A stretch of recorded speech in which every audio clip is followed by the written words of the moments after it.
की शर्म करो,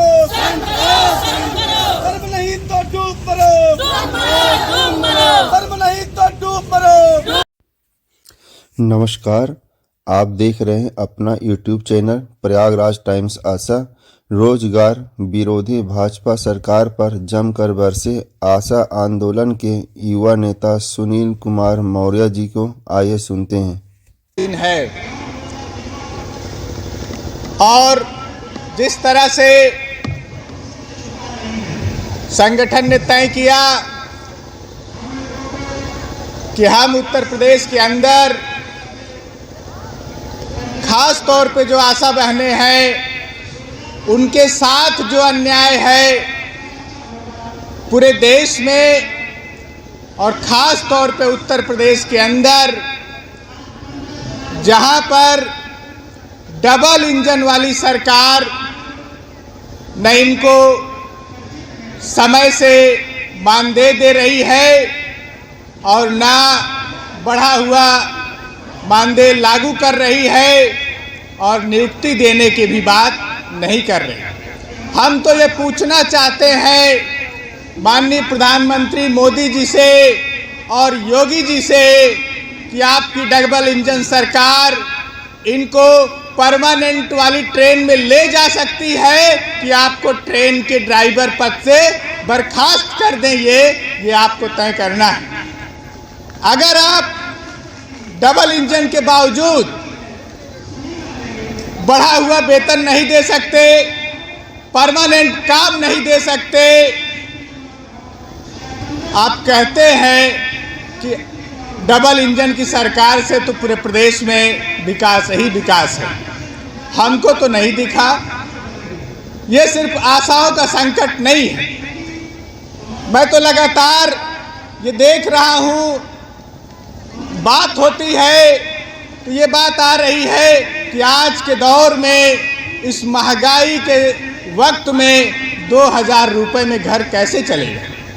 2000 तो केजी की फीस हो गई है शहरों के अंदर। हम खाएंगे पहनेंगे कि बच्चों की फीस भरेंगे, इसका जवाब कौन देगा। हाँ, आप अच्छा कह रही हैं कि आशा अपने बच्चों को सरकारी स्कूल में पढ़ाएं और हम भी तो यही मांग कर रहे हैं कि आशाओं को भी सरकारी कर्मचारी का दर्जा दे दिया जाए। तो हमारी कोई अलग मांग नहीं है और हम भी ये चाहते हैं कि मोदी योगी आप और ये आपके आकाओं की जो फैक्ट्री है, आपको जानना चाहिए कि आप 2000 का काम 24 घंटे में नहीं करती महीने में, आप कम से कम 35,000 का काम करती हैं। हम तो उतना भी नहीं मांग रहे हैं, ये तो न्यूनतम मांग है। बावजूद इसके पैसा जाता कहाँ है। आपको 2000 दिया जाता है, बाकी का पैसा कहाँ जाता है। तो आप उठा के देखिएगा आंकड़ा। इस देश में आज़ादी का जश्न मनाया जा रहा है कि आज़ाद हुए हमारा देश 75 साल हो गया। आप जश्न मना सकते हैं, पूरे प्रदेश के अंदर चमचमाती हुई होर्डिंग्स फोटो दिख जाएगी, लेकिन हमारा चेहरा तो मुरझाया हुआ है। हम पूरे प्रदेश के स्वास्थ्य व्यवस्था को मजबूत कर रहे हैं और सही बात है, जच्चा बच्चा की सुरक्षा में आशाओं ने बड़ा योगदान दिया है, लेकिन आशाओं की सुरक्षा का ख्याल नहीं है। आशाएं बीमार हो जाएं तो उनके पास कोई हेल्थ कार्ड नहीं है, आशाओं के इलाज की कोई गारंटी नहीं है और आशाओं के बारे में जो खुद स्वास्थ्य व्यवस्था की रीढ़ है, उस रीढ़ के लिए स्वास्थ्य व्यवस्था में कोई प्रावधान नहीं। अगर ये बात हमको समझ में आती है तब तो ये सोचना होगा कि इस विकास के मॉडल को हम कैसे समझें। तो आप देखिएगा कि इस प्रदेश के अंदर और पूरे देश के अंदर ये संकट सिर्फ आशाओं का नहीं है। इको गार्डन में आप गेट के बाहर से आप देखिए तो आंदोलन चल रहा है, और किस सवाल पे आंदोलन है। अंदर तो अंदर है, लेकिन जो गेट के बाहर का आंदोलन है वो 4 साल से चल रहा है। क्या सवाल है? सवाल है बेरोजगार नौजवानों का।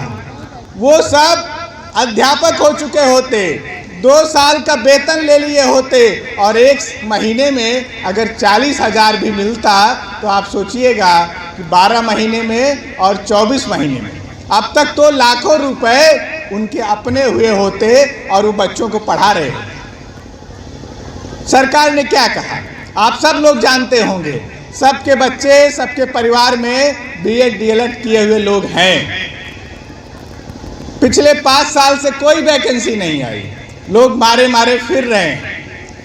यहाँ ढेर सारी आशाएं भी होंगी जो बीएड डीएलएड के बारे में करी होंगी या सोच रही होंगी कि हम भी बीएड डीएलएड कर लेते, प्राइमरी में अध्यापक हो जाते। आज 2 साल पहले ऐसे ही माहौल था, लेकिन अब बीएड डीएलएड के नाम पे लोगों को डर लग रहा है कि 4 लाख रुपया खर्च करो और वैकेंसी तो आती नहीं। बिहार में वैकेंसी आ रही थी, लोग कहे कि अब उत्तर प्रदेश का आशा छोड़ दीजिए, बिहार में नौकरी मिल रही है, वही चला जाए। बिहार में जरूर नौजवानों को मिला रोजगार और उत्तर प्रदेश के भी ढेर सारे नौजवान रोजगार पाए, लेकिन ये जो नौजवान लड़ रहे हैं गेट पे, इनके बारे में जान लीजिए कि योगी सरकार विधानसभा चुनाव के पहले जो घोटाला हुआ 69,000 शिक्षक भर्ती में, उसमें करीब 21,000 जो आरक्षित वर्ग के अभ्यर्थी थे, जिनको आरक्षण मिलना चाहिए था, उनको नहीं मिला। और वो नौजवान जब लड़ रहे थे तो चुनाव के पहले यही डबल इंजन की सरकार ये बात कही कि आपके साथ अन्याय हुआ है, हम 21,000 तो नहीं 6800 का न्याय हम मानते हैं कि आपके साथ बेईमानी हुई है, नाइंसाफ़ी हुई है, उसका लिस्ट जारी कर दिया। 6800 लोगों का जब नाम आ गया लिस्ट में, तब घर परिवार वालों को लगने लगा कितने लड़के लड़कियों की शादियां तय हो गई और लोग सोच रहे थे कि अब अगले महीने ज्वाइनिंग लेटर मिलेगा। लेकिन आज 2 साल से इस उम्मीद में कि डबल इंजन की सरकार वाली रेलगाड़ी में शायद हमारे लिए भी वैकेंसी मिलेगी, जो बात ये योगी जी खुद कह रहे थे, आज तक नहीं मिला। रोज लाठी खा रहे हैं, विधानसभा का रोज घेराव करते हैं मुख्यमंत्री, उप मुख्यमंत्री सबका, लेकिन सुनवाई नहीं हो रही। तब हम ये कहना चाहते हैं कि आज जब हम ट्रेन में बात करते हुए आ रहे थे तो इलाहाबाद की जो सुबह आई हुई हैं आशा वर्कर्स, मैंने इसलिए मुझे लगता है कि इस ठंडी के सीजन में सुबह 5 बजे 6 बजे ट्रेन पकड़ना ये एक मुश्किल सा काम है। और यहाँ जो लोग भी आई हैं, चाहे एक दिन पहले आके यहाँ स्टेशन पर रात गुजारी हो या मुश्किल हालात से ट्रेन पकड़ी, हम ये समझते हैं और आपके जज्बे का सलाम करते हुए ये बात कहना चाहते हैं कि मोदी जी, योगी जी, आपकी तपस्या काम नहीं आएगी। आप अगर ये सोचते होंगे कि हम दिखावा करके टीवी में वोट ले लेंगे तो आशाएं 2024 में आपके बहकावे में नहीं आने जा रही हैं, आपके छलावे में आने नहीं जा रही हैं। अगर परमानेंट काम नहीं होगा तो आपका परमानेंट विदाई उत्तर प्रदेश से और पूरे देश से तय करने जा रही हैं आशाएं, ये बात की गारंटी समझ लीजिए। तब हम ये बात कर रहे थे तो हमने ये बात समझा कि हमारा गुस्सा, हमारा दुख सिर्फ इस बात का नहीं है कि हमको आप कुछ पेमेंट बढ़ा के दे दीजिएगा, हमारे बारे में कुछ घोषणा कर दीजिएगा। हम तो ये देख रहे थे कि जब से ये डबल इंजन की सरकार आई, तब से जो परमानेंट काम था उसको भी इन्होंने ख़त्म कर दिया और उन सब काम को ठेका पट्टा पे कर दिया, संविदा पे कर दिया। तब हम कैसे सोच सकते हैं कि हम जिनको ये मानदेय पे ले आए हैं, जिनको स्वयं सेवक कह रहे हैं, उनको ये परमानेंट काम देंगे। लड़ाई बड़ी है और लोग पूछते हैं कि फिर करना क्या होगा। इतना मुश्किल हालात में हम करें तो क्या करें, अगर हम काम छोड़ दें तो हमारे पास और कोई काम नहीं है। लेबर अड्डों पे लोग सुबह से शाम तक बैठे रहते हैं कि शायद कोई काम मिलेगा, वहाँ भी काम नहीं। उत्तर प्रदेश के अंदर पुलिस की भर्ती आई है। 5 साल में योगी जी बोले कि अब चुनाव आ रहा है, फार्म भरवा लिया जाए, बहुत बेरोजगार नौजवान हैं। नियुक्ति मिलेगी कि नहीं मिलेगी इसका पता नहीं है 2024 के पहले, लेकिन 50-60 हजार कम संख्या नहीं है, 60 हजार नियुक्ति पुलिस में आई है और एक फार्म की जो कीमत है वो 500 रुपये और 60 हजार लोगों से 60 हजार नियुक्ति के लिए जो फार्म पड़ा है वो है 50 लाख। उत्तर प्रदेश के अंदर 50 लाख नौजवानों ने 500 रुपये दे के फार्म भरा है। इसका कीमत समझते हैं 200 करोड़ रुपया। माने किसका गया और कहाँ गया? माने हमारे आपके घर परिवार के बच्चे 200 करोड़ रुपया का एक ड्राफ्ट योगी जी के खाते में दे आए और भर्ती किसको मिलेगी? सिर्फ 60 हजार लोगों को। और फार्म कितना पड़ा? 50 लाख। अगर सबको नियुक्ति दे भी दिया जाए तब भी 49,40,000 लोगों के लिए कोई नौकरी नहीं। तब क्या ये 49,40,000 लोग अयोग्य हो जाएंगे? पुलिस के लिए भी योग्य नहीं होंगे। पुलिस का फार्म तो वही भरा होगा जिसकी लंबाई होगी, जो दौड़ रहा होगा, जो पढ़ रहा होगा।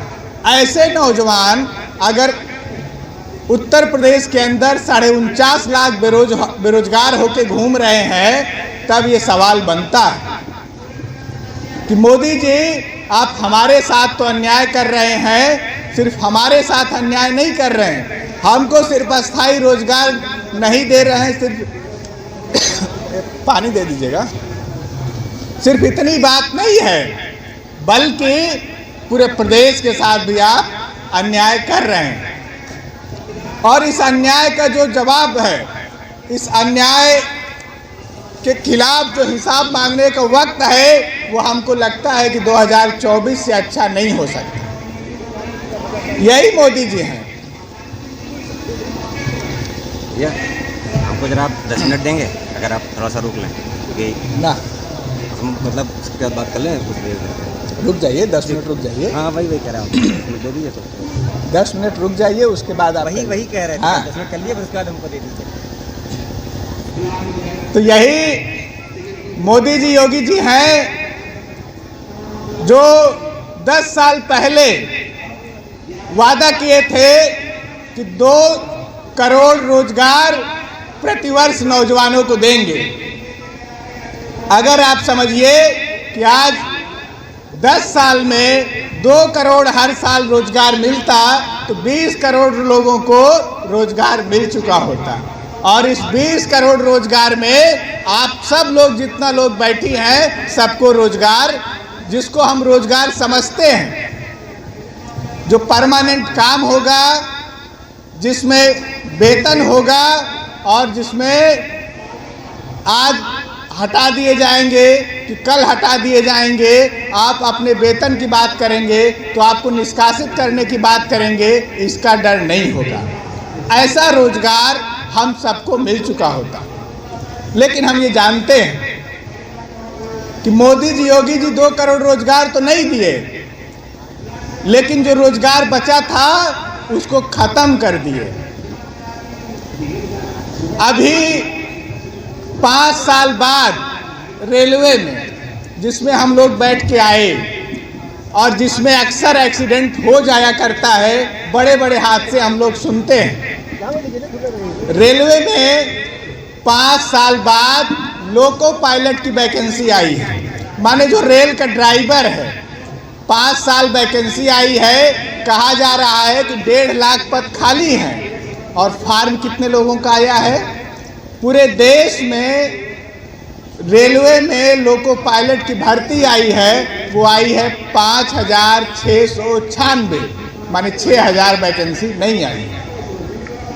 पूरे देश भर में रेलवे की वैकेंसी आ रही है, वो भी 6000 नहीं है, जबकि पिछले 5 साल वैकेंसी नहीं आई। तब साफ साफ ये बात समझ में आती है कि आज जो हालात हमारे सामने हैं वो सिर्फ हमारे लिए चुनौती नहीं है, बल्कि हमारे साथ साथ उन नौजवानों के साथ भी चुनौती है जो बहन है, जो भाई हैं, जो बेटा होगा, जो हमारा दोस्त होगा, उनके साथ भी अगर उनके आसपास का जीवन, हमारे घर परिवार का जीवन मुश्किल में होगा, पढ़ने लिखने के बाद भी नौकरी नहीं होगी, तो जाहिरा तौर पे हमारे साथ भी बेहतर जीवन की जो उम्मीद है वो कम होती जा रही है। तो एक तो आशा से लेके बाकी जितने स्कीम वर्कर्स हैं, जितने ठेका मजदूर हैं, जितने इस तरह के लगातार ठेके पट्टे पे काम आ रहे हैं, उनके साथ तो अन्याय है। परमानेंट जो जॉब थी, जो नौकरी थी, उनको भी ख़त्म किया जा रहा है।